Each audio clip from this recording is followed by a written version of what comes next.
ইলিশের মরশুমে বেগুন দিয়ে ইলিশের ঝোল মনে হয় সকলের বাড়িতেই একবার করে বানানো হয়।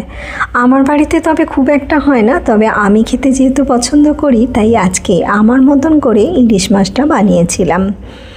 ইলিশ মাছটা বানানোর জন্য প্রথমেই আমি মাছটা নিয়ে নিয়েছিলাম, আর মাছটা কিন্তু ধুয়ে ভালো করে পরিষ্কার করে নিয়েছিলাম। এবার মাছটার মধ্যে আমি দিয়ে দিচ্ছি হলুদ আর নুন হলুদটা দেওয়ার পর কিন্তু খুব ভালো করে ইলিশ মাছের গায়ে নুন হলুদটা আমি মাখিয়ে নেব। আর মাখিয়ে দেওয়া হয়ে গেলে আমি এটাকে কিন্তু একটু 10 মিনিট রেখে দেবো। 10 মিনিট একটু ম্যারিনেট করে রাখার পর তারপরে আমি রান্নাটা শুরু করব। এই রেসিপিটা করতে গেলে তোমরা তো সকলেই হয়তো জানো, একদমই মশলার প্রয়োজন হয় না। খুব কম মশলায় কিন্তু এই রেসিপিটা তৈরি হয়ে যায়, আর খেতে হয় খুবই ভালো। গরম ভাতের সঙ্গে এইরকম একটা ইলিশ মাছ বেগুন দিয়ে ঝোল যদি তোমরা বানাও, তাহলে আমার মনে হয় না আর কিছু লাগবে বলে। আমি যেহেতু ইলিশ মাছ খেতে খুব পছন্দ করি, তাই আমি নিজের জন্যই আজকে ইলিশের এই রেসিপিটা করেছিলাম। কিছু কিছু সময় নিজের জন্য কিছু বানাতে ভালো লাগে। আজ আমি নিজের জন্য বানিয়েছিলাম বেগুন দিয়ে ইলিশ মাছের ঝোলটা, একদম নিজের মতন করে। বেগুনটাকে আমি কেটে নিচ্ছি, আর একটু পাতলা পাতলা করে কেটে নেব। কেটে নিয়ে আমি বেগুনটাকে কিন্তু আগেই ধুয়ে নিয়েছিলাম, আর কাটার পর বেগুনটাকে কিন্তু আমি আর ধোবো না।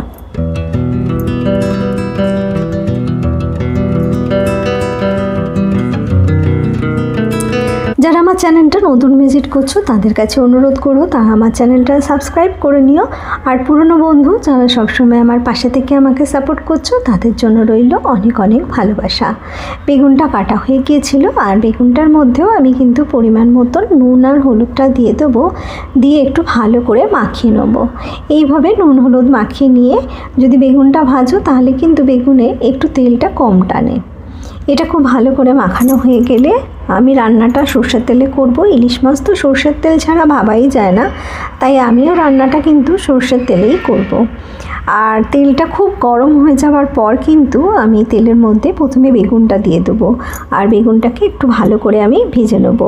একটু লাল লাল করে বেগুনটাকে ভেজে নিতে হবে।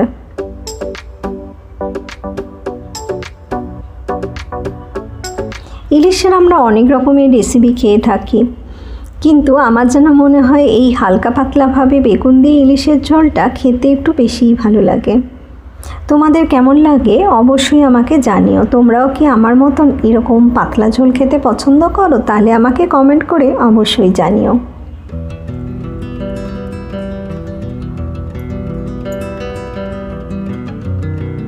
বেগুনটা তেলের মধ্যে দিয়ে দিয়েছিলাম, আর দেওয়ার পর কিন্তু গ্যাসের ফ্লেমটা বাড়িয়ে দিয়েছিলাম। দিয়ে দেখো বেগুনটাকে আমি লাল লাল করে ভেজে নিয়েছি। আর দেখো বেগুন কিন্তু একদমই বেশি তেলও টানেনি, খুব সুন্দর করে লাল করে ভাজা হয়ে গেছে। এবার আমি বেগুনটাকে নামিয়ে নেব, আর এই তেলের মধ্যে আমি প্রথমে মাছটা ভেজে নেব। তেলটা আমার গরমই ছিল, তার মধ্যে আমি মাছটা দিয়ে দিচ্ছি। আমি প্রথমে 2টো মাছ দিলাম, আর পরে আর একটা মাছকে আমি ভেজে নেব। তবে ভাজাটা একদমই লাল করে ভাজবো না, জাস্ট একটু হালকা করে এপাশ ওপাশ করে উল্টে দেবো। উল্টে দিয়ে আমি এটাকে কিন্তু নামিয়ে নেব। ইলিশ মাছ বেশি ভেজে রান্না করলে আমার আবার খেতে খুব একটা ভালো লাগে না, তার জন্যই আমি ইলিশটাকে কিন্তু খুব কম করে একদম হালকা করে আমি ভেজে নিচ্ছি। আর ভেজে নিয়ে আমি মাছটাকে তুলে নেব, আর তুলে নিয়ে এই কড়ার মধ্যেই কিন্তু আমি রান্নাটা করে নেব। তেলটা আমার আগেই ছিল, তাই আমি আর তেল দিলাম না। এই তেলের মধ্যে আমি দিয়ে দিলাম কালো জিরে আর 2টো কাঁচা লঙ্কা আমি চিড়ে নিয়েছিলাম, সেই কাঁচা লঙ্কাটা আমি এর মধ্যে দিয়ে দিলাম। এবার একটু ভালো করে কাঁচা লঙ্কাটাকে কিন্তু নাড়াচাড়া করে নিতে হবে। আর তোমরা যদি ঝাল খেতে পছন্দ করো তাহলে কিন্তু কাঁচা লঙ্কার পরিমাণ এতে আরেকটু বাড়িয়ে দিতে পারো। একটু নাড়াচাড়া করে নেওয়ার পর যখন একটা ভালো বেশ গন্ধ বেরোবে, তখন কিন্তু আমি এর মধ্যে দিয়ে দেবো অল্প করে একটু জল। জলটা এর জন্যই দিয়ে দিচ্ছি, তাতে মশলাগুলো যেগুলো আমি শুকনো মশলা দেবো সেগুলো যাতে পুড়ে না যায়, তার জন্য আমি আগে জলটা দিয়ে দিলাম। আর তারপরে জলটা ভালো করে ফুটে গেলে তার মধ্যে আমি দিয়ে দিচ্ছি হলুদ গুঁড়ো দেবো। আর আমি এখানে দেবো কাশ্মীরি লঙ্কার গুঁড়ো। কাশ্মীরি লঙ্কার গুঁড়ো আর হলুদ দেওয়ার পর দেবো এখানে 1/2 চামচের একটু কম জিরে গুঁড়ো। ব্যাস এইটুকুই মশলা, আর কিছুই মশলা এতে কিন্তু একদমই লাগবে না। একটু ভালো করে মিশিয়ে নিচ্ছি। আর এই সময় কিন্তু গ্যাসের ফ্লেমটা আমি একটু বাড়িয়ে দিয়েছিলাম, যাতে সমস্ত মশলাগুলো খুব সুন্দর করে কষানো হয়ে যায়। এইভাবে 1 মিনিটের মতন নাড়াচাড়া করে নিচ্ছি। আর গ্যাসের ফ্লেমটা যেহেতু বাড়ানো ছিল সেই জন্য কিন্তু দেখো খুব সুন্দর করে মশলাটা আমার কিন্তু কষানোও হয়ে যাচ্ছে। এইভাবে যখন একটু ভালো করে কষানো হয়ে যাবে, একটু তেল ছাড়বে, তখন আমি এর মধ্যে কিন্তু পরিমাণ মতো জলটা অ্যাড করে দেবো। মশলা আমার সুন্দর করে কষানো হয়ে গেছে। আমি এর মধ্যে কিন্তু নুনটা আগে দিয়ে দিলাম। নুনটা দিয়ে আবার একটু ভালো করে মিশিয়ে নেবো, আর মিশিয়ে নিয়ে এর মধ্যে জলটা অ্যাড করে নেবো।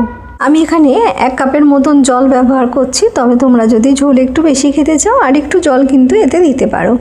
এবার কিন্তু এই ঝোলটাকে কিন্তু খুব ভালো করে ফুটিয়ে নিতে হবে। একদম ভালো করে যখন এটা জাল হয়ে যাবে তখন এর মধ্যে কিন্তু আমি মাছটা অ্যাড করে দেবো।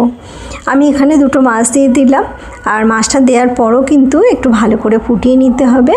একটু ভালো করে ফোটানো হয়ে যাওয়ার পর এটাকে আমি ঢাকা দিয়ে দেবো, আর ঢাকা দিয়ে গ্যাসের ফ্লেমটা একদম লোতে করে এটাকে একটু রান্না করে নিতে হবে। 5 মিনিট পরে দেখো আমি ঢাকা খুলে নিয়েছি। আমার ইলিশ মাছ কিন্তু একদমই রেডি হয়ে গেছে। তার আগে আমি ভেজে রাখা বেগুনটা এর মধ্যে দিয়ে দেবো। মাছটাকে আমি একটু এপাশ ওপাশ করে নিয়েছিলাম, নেওয়ার পর গ্যাসের ফ্লেমটা কিন্তু একদম লোতে রেখে দেবো। দিয়ে আমি বেগুনটা এর মধ্যে দিয়ে দেবো। বেগুন তো আমার আগে থেকেই ভাজা হয়ে গিয়েছিল, তাই খুব একটা বেশি রান্না করার এটার একদমই দরকার নেই। বেগুনটা দেওয়ার পর একটু ভালো করে হালকা হাতে এটাকে আমি নাড়াচাড়া করে নেবো। নিয়ে আমি এটাকে ঢাকা দিয়ে রান্না করে নেবো 5 থেকে 7 মিনিটের মতন। 5 মিনিট পরে ঢাকা খুলে তোমরা দেখবে যে ইলিশ মাছটা কিন্তু আমার একদম রেডি হয়ে গেছে। আর এই পর্যায়ে যখন ঢাকাটা খুলবে তখন দেখবে একটা খুব সুন্দর কিন্তু গন্ধও আসছে, আর যার জন্যই এই ঝোলটা খেতে কিন্তু এতটা ভালো হয়। আমি গ্যাসের ফ্লেমটা বন্ধ করে এটাকে স্ট্যান্ডিং টাইমে রেখে দেবো 10 মিনিটের জন্য। আর 10 মিনিট পরে আমি ঢাকা খুলে তোমাদের দেখাবো যে রেসিপিটা দেখতে কত ভালো হয়েছিল আর খেতে হয়েছিল অসাধারণ। দুপুরে গরম ভাতের সঙ্গে যদি এই ধরনের একটা বেগুন দিয়ে ইলিশের ঝোল থাকে তাহলে আমার মনে হয় একটু ভাত বেশিই খাওয়া হয়ে যাবে। আমার রেসিপিটা নিশ্চয়ই তোমাদের ভালো লেগেছে। আর এরকমই নতুন যদি রেসিপি তোমরা দেখতে চাও তাহলে কিন্তু অবশ্যই আমার চ্যানেলটাকে সাবস্ক্রাইব করে নিও। আর সাবস্ক্রাইব করে নিয়ে আমার পাশে থেকো, তাহলেই কিন্তু আমার নতুন নতুন রেসিপি তোমরা দেখতে পাবে।